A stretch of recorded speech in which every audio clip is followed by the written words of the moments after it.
Hello everybody, Hyper Mario Sunshine here. We're back for some more Pokemon Legends Arceus, and it seems that our whole team is having a conversation. And yeah, I kind of love this. It's something I didn't really notice much. I always seen clips of like people doing this, but like I never realized they're actually conversing and like laughing and having fun and having conversations with each other. It's honestly makes them feel lively that they're interacting with each other. It really makes this team feel special. And anyways, in the last episode, all six of these guys and myself took on Volo, who was secretly the main villain this whole time and was responsible for everything, allowing Giratina to tear a hole in space and time, causing all this to begin with. And he almost tried committing omnicide and trying to end the entire universe as we knew it. And luckily for us, we have stopped him and his schemes. And it seems now Arceus wants us to complete the Pokédex. As we see here, we have to investigate. If you do investigate now, you will play the Astral Flute and nothing will happen. But once you collect all Pokemon and seek them all out, that's when, well, we'll see what will happen when we do that. And in this episode, we are going to be heading back to Jubilife Village and seeing what we need to do next, because there is quite a bit we still have left. Yeah, we have done so much in this game, but there's still so much to do. In the meantime, let's see. We do have our requests, as we do know. So yeah, the deified Pokemon. I don't know why I said defied Pokemon in the last episode. So yeah, we have to seek out a Pokemon and then play the flute at the dies upon the dies in the Temple of Sinnoh. So yeah, we still have these last few over here: 17, 22, 49, 68, 76, 84, and 85. So I think we're going to do this one first, since it's the one I believe I have completed. But anyways, let's talk to Laventon here and show us our findings. And yeah, our whole team almost at level 10 are all almost at level 10. Oh, and Roserade's here too. I guess that's because of Volo. We have Ursaluna here. Almost done researching on them. Nice. We are going to eventually reach a level 10. I'm also trying to do that as well. So anyways, let us return to Jubilife Village, and I think we'll change back to our old outfit. Well, no, I guess not our old outfit, but the one that we did before fighting Volo. Oh, and we have returned. Akari! Hey, Akari! Have you heard? There have been reports that a huge shadow appeared in the Cobalt Coastlands, and then just vanished without a trace. Akari, my girl, you must tell me. You went to the Temple of Sinnoh with Volo, correct? What exactly happened?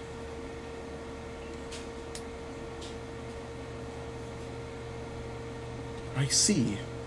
In that case, the shadow in the Cobalt Coastlands may be none other than Giratina, the Pokemon to have once been banished to the reverse side of our world. I do believe this calls for a survey. The Cobalt Coastlands are pretty vast. I hope you have some idea where to look. On the trail of Giratina, so we do have a task yet to still look out for. And yeah, that's the final time we're seeing Volo, and this is our only memory of him. Yep. Back when we thought he was an innocent merchant with his cute little Togepi.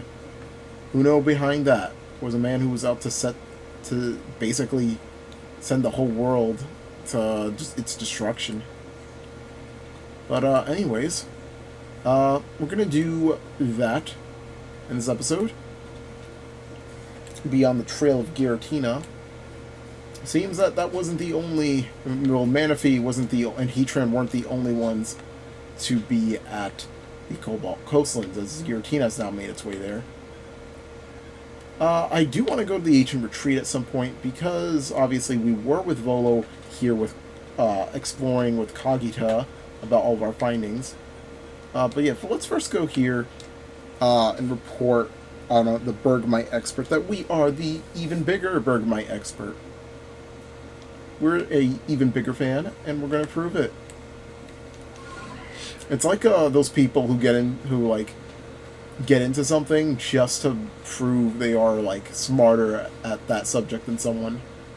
Like this person has been knowing their whole lives, and then suddenly this one person comes in and knows even more stuff, and like they just started like a month ago, and that person who's been doing it for years just feels like a bit ashamed. You completed Bergamite's entry? Oh, what to do? I want to look, but then I don't want to look. And fine, I'll have a look. Huh? I see. No way, really? Wow, I didn't know that. You did a good job. I particularly like how you made note of Bergamite's height and weight. This entry showed you took time to get to know many Bergamite and studied them with a passion. I mean, I knew everything you wrote already, of course. Well, what? It's true! I'm the one who knows all there is to know about Bergamite, after all. But I did really enjoy reading the entry you made about Bergamite. Its entry in your book might be complete, but I hope you spend more time studying Bergamite. There we go, and we got a Grit Pebble. 3 of them, which is really nice. I, off-screen, did put a lot of the, grit items to use. I also revived my entire team, too. I do want to level up Azure, though. He is a little bit under-leveled. I felt like maybe the fight with Volo wasn't really his best, like, showing. Let's go in the storage real quick. I think we do have something for him. And we actually do not. Okay. Thought we had like some EXP shares or something. Not EXP shares, some EXP candies. But it appears that we do not. I think we might have used them all, actually. Yeah, it seems so. So anyways, I guess we will be going to the Cobalt Coastlands and seeing where Giratina might have ended up at. And I do want to make a focus video on Volo, Kagita, and of course Cynthia when that time comes. I believe they are one of the most interesting bloodlines in all of Pokemon. I do want to talk about them because they're some of my favorite characters in the series. Obviously, I fell in love with Cynthia as a kid when I was playing Diamond Pearl for the first time, but Volo is a very interesting case, and so is Kagita as well. And I will do a video over that before I go to Greece, so I'm hoping to end the series before I go. I am leaving on the 21st. We do have plenty of time. I'm currently recording this early in the morning on the 7th. But anyways, let's actually see. Let's do Hot on Giratina. Find out with the huge shadow in the Cobalt Coastlands. And knowing everywhere where we checked, there is one place where we haven't checked. That is this place right here at Turnback Cave. Now, I will mention I would recommend saving before going there. Yeah, that's basically the only place we really haven't, like, explored in the Cobalt Coastlands, which, to be fair, it's a little bit missable. I mean, you'd have to climb all the way up here. Here we are. Kind of a bit of a destroyed temple here in a way. Anyways, let's go save. Right in front of the cave. And see what awaits here at Turnback Cave. It does have a pretty creepy sounding name too, so.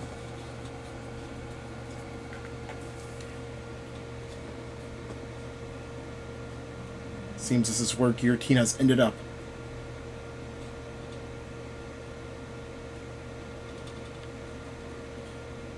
And yeah, there's no interacting with it. No throwing Pokeballs. It's us versus Giratina once again.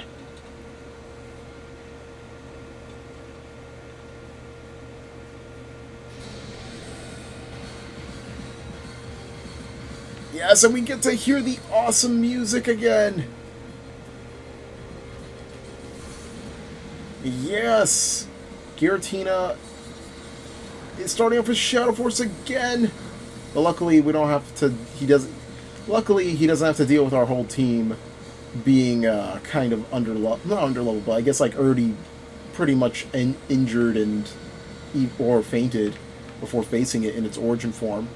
So Giratina, this Pokemon, much like Dialga and Palkia, is a legendary. It's got high base stat total. In its two forms, it switches between defensive when it's in its regular form. In its origin form, it becomes a offensive Pokemon. And it's really good in this case. Its typing Ghost and Dragon is also really unique. It was the last time it was a Ghost and Dragon Pokemon before, well, it was the only time it was a Ghost and Dragon Pokemon before we got the Dragapult line in Gen 8. And overall, I gotta say, Giratina is a really good Pokemon. If you want to play defensively, stick with his regular form. If you want to play offensively, go with his origin form. I personally prefer his origin form. It looks utterly sick, and there we go. Yeah, definitely a lot of good coverage, a lot of good moves. Especially Shadow Force in this game. I think it's definitely the most useful. Anyways, there's something shiny where Giratina was. We got the Greasiest Core. When used on Giratina, this large glowing gem wells with power and allows the Pokemon to change form.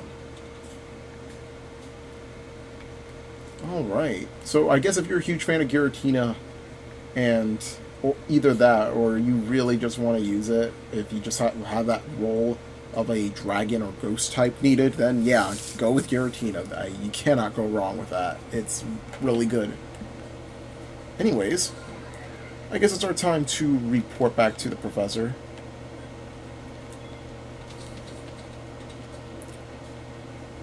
And let's see what he says. Was the one to assign this to us. Volo eventually returned and told me more about what happened at the Temple of Sinnoh. He said that Giratina, that it chose to protect the land of Hisui after discovering it was no match for you. He said that we should study it and add it to the Pokédex. He wandered off after that, saying this was probably the last time we would meet. But I can't help but feel he was far more invested in our completion of the Pokédex than he would have us know. And the trail of Giratina is complete, and seems that Volo maybe had a change of heart. It's left very vague and mysterious, and who knows, because we do know later down the line Cynthia is very much interested in completing the Pokédex, and oh my god, I can't wait to just dive in and just talk about these characters. Giratina is already at level 10. I guess fighting it over and over again got it to that level. Yeah, there's just so much I want to talk about with this family. Like, there's just so much connecting, like, from Diamond, Pearl, Platinum to this game, Pokemon Legends Arceus, to Black and White / Black 2, White 2, and even Heart Gold, Soul Silver. It's really, really good. I just love this man. I really hope that they continue with this. I would love for Volo just to appear as like a fun super boss. Like, he's not there to commit evil. Like, he's just there, kind of like Fawful in Mario and Luigi Partners in Time, where he's just like there, and you know, he's just setting up his shop. He's not like doing anything evil necessarily, and he's just like moved on with what he's doing so far. Like, just make him a super boss, similar to how Cynthia was a super boss in Black and White, or Black 2 and White 2. I think that'd be a great way, because like, I really want to know what happens afterwards. Like, it's just so like mysterious and vague, and that's what makes this family so cool. But anyways, we got that complete. There is a new request at the hall, so let's go see those as well. We still got plenty of them to do. And a cutscene is triggered. It's Kagita! I've been told of the foul plan Volo has concocted. Well, think no more of that on that scoundrel. Just another tale of passion burning too bright and consuming its bearer. That is what happens if you allow it to. But what of you? Are you making progress with your, what do you call your studies of Pokemon? Surveying, was it? It's going all right. Indeed. Well, Hisui still holds more fascinating Pokemon. Shall I speak to you of one of them? Which Pokemon would you like to hear? Yes, so we're going to dive into the 3 genies, as everybody dubs them, but Yeah, Tornadus, Thunderous, and Landorus. So let's speak of all three of them. Ah, yes, Tornadus. In every direction it flies, stirring up tremendous storms as it goes. When a blizzard batters the Alabaster Islands, Tornadus may be about. Shall I speak to you of one of them? Which Pokemon would you hear about? Thunderous. Now, Thunderous, as it flies around, it fires bolts of lightning every which way. When a rainstorm lashes the Cobalt Coastlands, Thunderous may be about. Shall I speak to you of one of them? Which Pokemon would you hear about? Landorus. Ah, yes, Landorus, the Pokemon hailed as the guardian of the fields. It seems it can be glimpsed in the Obsidian Fieldlands. Perhaps you'd be so good as to catch it for me? Alright, we got all three of them.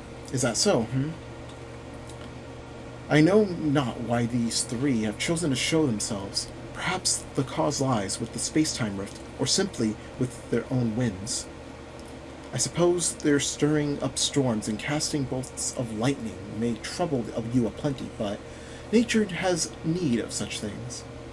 If you wish to know more, you best study the Pokemon for yourself.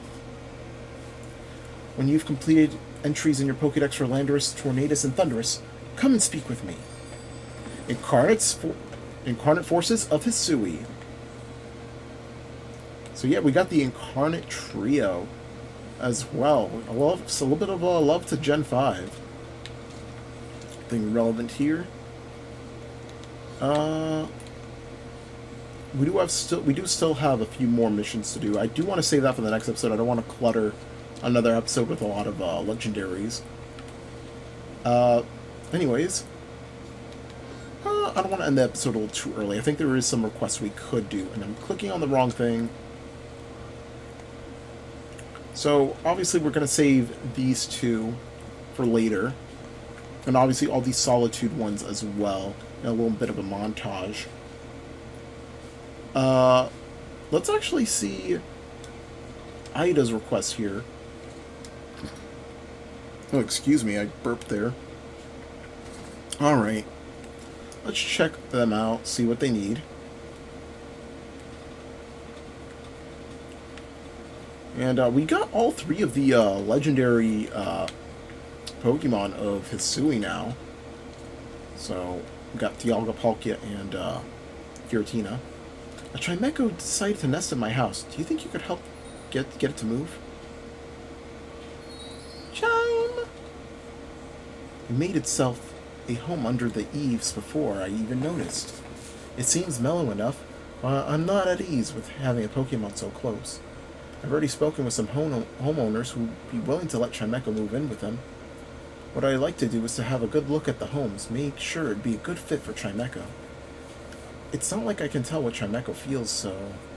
The first place I'd like you to check is the farmer's house near the fields. Think you could find a nice place for Chimecho to hang there? Alright, we got ourselves a little bit of wandering around Jubilife Village.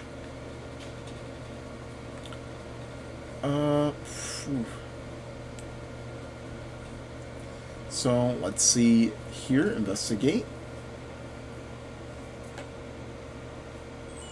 Chime. Oh, that's sad.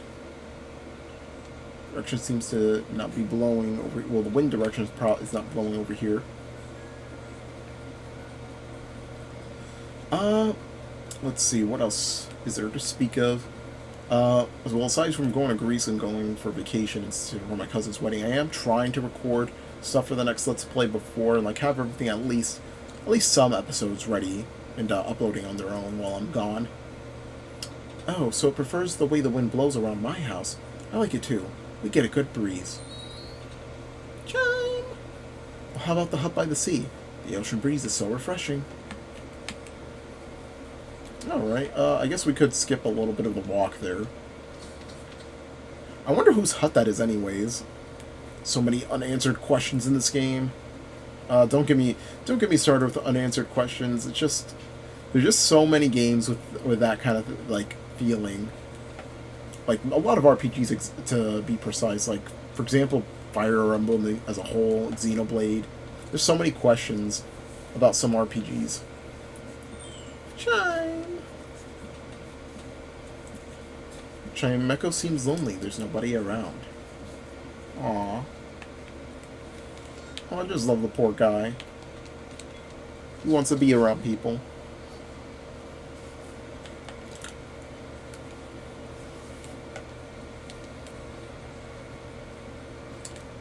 Yeah, like sometimes they just leave stuff unanswered and makes like things so confusing. Like one of the examples I could pull up is like a lot of stuff from Three Houses, a few things from like a few Tales of games, etc. Like, is every world connected? Like in that series, like there's just so much. And also like for Fire Emblem, like especially Three Houses, like there's just so many. One of them is like, did Epimenides create like that one world? The Zaharas, I think it's called. Yeah.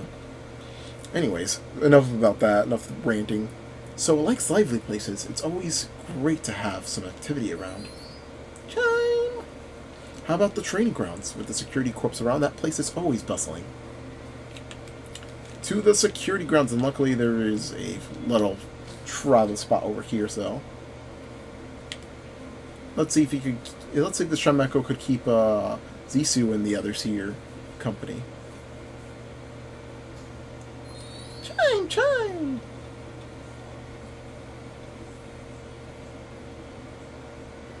Is that your Chimeco? Why don't you come and train with us? Chime? Oh, it's a lover, not a fighter. Well, I guess nothing else to do, but gotta tell Ida again that Chimeco doesn't seem quite fond of its location.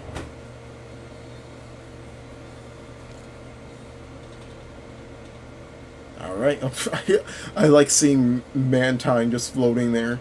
I guess it's only natural that Pokemon don't like to battle. I'm sorry to scare you, Chimeco. Oh, it's telling me not to worry about it? How about next door to me, then? It's hardly different at all from my place. I just had a chat with my neighbors, and they'd be fine with Chimeco hanging around. Alright, just a few steps away.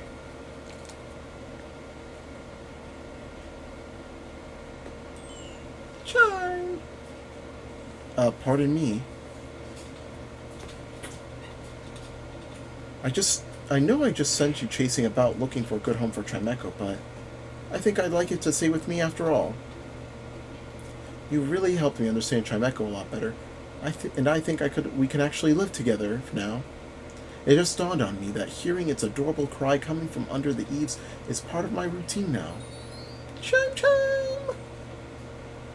You're going to live with me from now on, aren't you, Chimeco? Thank you for all your help. I'm glad this village has the survey corps. You know, something cute and simple.